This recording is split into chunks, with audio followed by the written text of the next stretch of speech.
I'm sorry, I'm having flashbacks here. This is really. You know, I was thinking, I'll bet it's been 30 years since you and I were on mic together. I bet it is. Yeah. My great friend Art Schreiber is with us today, and I got to work with Art. I got to work for Art, and it's just a delight to see you and have you back. Thank you. Same on this here. show. This is like radio only with pictures. You know? You were general manager of then KOB Radio. What years?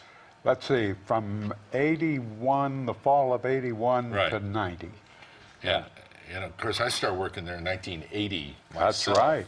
So you In came fact, on the the scene. consultant even told me, got to get rid of that guy. I know. Oh, no. Yes, He did. that's right. I owe Art my career, actually. I He can't even says, no, we're imagine. going to give the kid a chance. Good. It worked out pretty well. It sure did. Worked out pretty well. It did indeed. Yeah, it was great times. And then you've gone on to do many other things, including writing a book. I wrote a book. Yes, I've been. Hal Simmons, you know Hal. Very well. He's a lawyer. He represents the broadcasters and the Press Association. Well, he and I have been friends for years, and I kept saying to him, you know, we ought to write a book to help blind people. And finally, one day he said, Art, let's do that book. And so for 1 year, we sat every Monday at about 3 o'clock, and he listened to me. And so the book is written by Hal Simmons as told by Art Schreiber. Wonderful. And that was a great way to do it. He did all the work, you just talked. That's right. That's what I've done all my life. Amber, you don't know this, but Art, early in his career, was a news guy on the radio in Cleveland. And he was assigned to the very first press pool that covered the arrival of the Beatles to this country. No kidding. There are how many reporters assigned to 5. them? There were 3 British and 2 American. And you were one of those. Yeah. Yeah, you've played poker with John Lennon. Well, Monopoly. Monopoly. Yeah. Played Monopoly with John and George. The other 2 loved to play poker. I lost my first paycheck in a poker game in the Army, never played poker since. You were healed of that. So there was a lot of idle time when you were covering the Beatles tour back in '64, was it? 64. 64. 50 years ago. You sat around in hotel rooms because there's mobs of people outside. That's right. What was that like? Oh, well, incredible. And in fact, I'm doing Beatles presentations where I use my recordings with the Beatles, and I hook it on the fact that Paul McCartney saved my career. And I talk about that in these. I'm doing, going to Cleveland in about a week and a half to the Hall of Fame. Rock and Roll Hall of Fame has invited me to do my Beatles presentation in Cleveland. And then I'm in Utah, Colorado, Ohio again, Washington State, and then to Niagara Falls. So, Man, you can see he's just slowed down and retired, yeah. Amber. but He is a rock star himself. yes, and it was incredible that I lost 3 suits on that tour, Amber.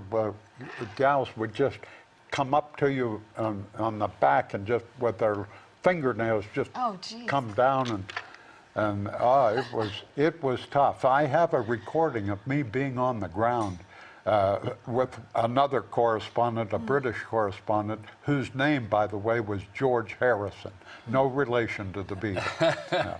So, but it was an incredible tour, and I really. I'm glad that I did it, but looking back on it, it was very tough, but I did it. And now I use those presentations, Larry, to try to sell my book, to try to help people who are losing their sight or going blind. Now, how long have you been without your sight now? Let's see, I woke up blind August 22nd, 1982, outside of Santa Fe at Rancho Encantada.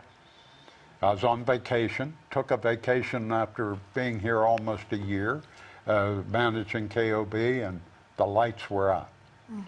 Yeah, but you know, I got a lot of good help. Fred Schroeder, who at that time was president of the National Federation of the Blind in New Mexico, got me into the NFB, and the NFB absolutely turned my life around. And that's the reason I wrote the book, to help people who are blind, going blind, and to promote the wonderful work of the National Federation of the Blind. Beautiful. You should go with Art through an airport sometime. I've done it on a couple of occasions. Guess who's leading the way? Art. This guy right here. And he'll joke with the flight attendants like he's going to fly the plane and stuff like that. It's great. You have such a sense of humor and such a positive outlook on life. To what do you attribute that, Art?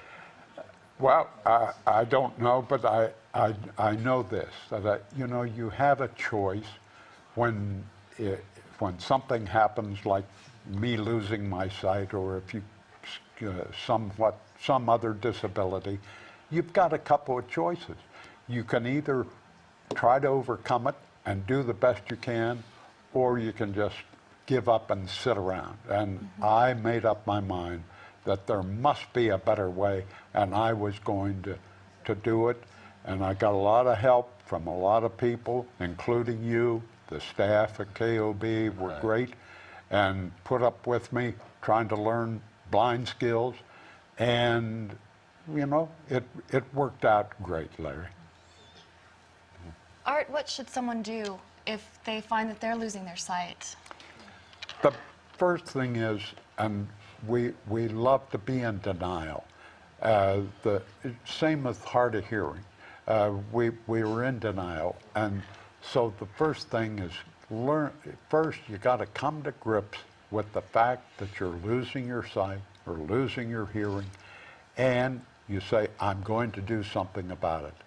And then hopefully people would get with the National Federation of the Blind.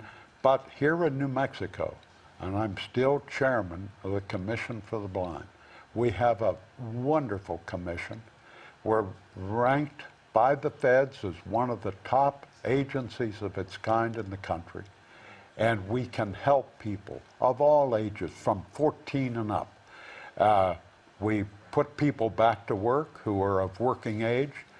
The seniors, we don't have the kind of money we need or would like to have to enable seniors to have a lot of blind skills, but we do the best we can, and teachers can come to your house, help you, mark things, learn how to function as a blind person. You've got to learn to use the white cane, got to learn what we call alternative techniques.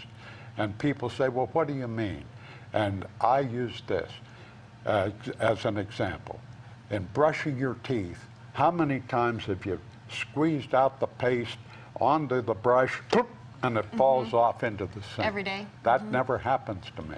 I take the lid off the toothpaste, stick the thing in my mouth, squeeze out some paste, and brush my teeth. Now that's an alternative technique, Very but it practical. works. Yeah, that is amazing. You have book signing coming up October Yes, 14th? October 14th, Bookworks. Bookworks. Wonderful. Yes. And if you look at there's the graphic on the book. It's called Out of Sight.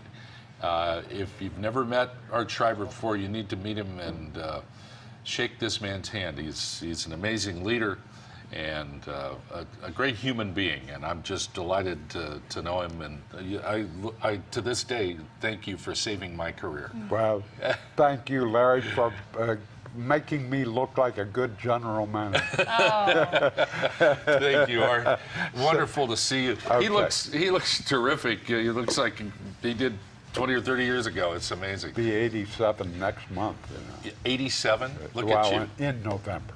Wow, look at you. Happy birthday. Yeah. Thank you. Art Schreiber, fun at the Rock and everybody. Roll Hall. On the Thank you Morning very Brew. much, Larry. Thanks. Amber, nice meeting you. Very nice to meet you. Okay, bye-bye.